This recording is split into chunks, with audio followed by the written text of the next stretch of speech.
एक पैसा। एक बार सारे बंगाल में भयंकर सूखा पड़ा। भूख से व्याकुल लोग भोजन की तलाश में भागे फिर रहे थे। गांव के गांव खाली हो गए थे। उन्हीं दिनों ईश्वर चंद्र विद्यासागर घूम रहे थे। घूमते हुए उनके पास एक गरीब बालक आया और एक पैसा मांगने लगा। ईश्वर चंद्र ने देखा, बच्चे का मुंह सूखा हुआ है, मानो उसने कई दिनों से खाना ही नहीं खाया। ईश्वर चंद्र को बच्चे पर दया आ गई। उन्होंने बच्चे से पूछा, अगर मैं तुम्हें एक पैसे के बदले 2 पैसे दूं, तो तुम क्या करोगे?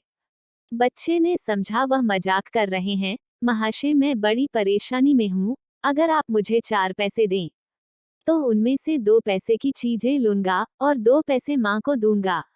ईश्वर चंद्र ने पूछा, अगर मैं तुम्हें 4 पैसों की जगह 4 आने दूं तो? बच्चे ने जवाब दिया, 2 आने से खाने की चीजें खरीदूंगा, जिससे मेरा और माँ का 2 दिन का खाना आराम से चल जाएगा। बाकी 2 आने से फल खरीद कर बेचूंगा और पैसे कमाऊंगा। ईश्वर चंद्र बच्चे की बातों से बहुत खुश हुए और उन्होंने उसे 1 रुपया दिया। बच्चा रुपया लेकर चला गया।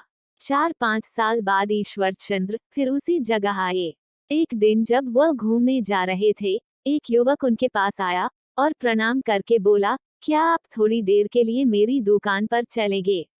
ईश्वर चंद्र हैरान थे। उन्होंने उस युवक से कहा, भाई, मैं तो तुम्हें नहीं जानता, तुम कौन हो?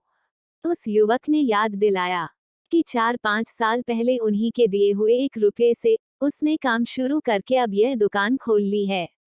वह लड़का चाहता तो ईश्वर चंद्र के पैसे से कई दिन आराम से रोटी खा सकता था, लेकिन उसने जीवन को आशावान बनाया और दूर का निर्णय लेकर अपना काम शुरू किया।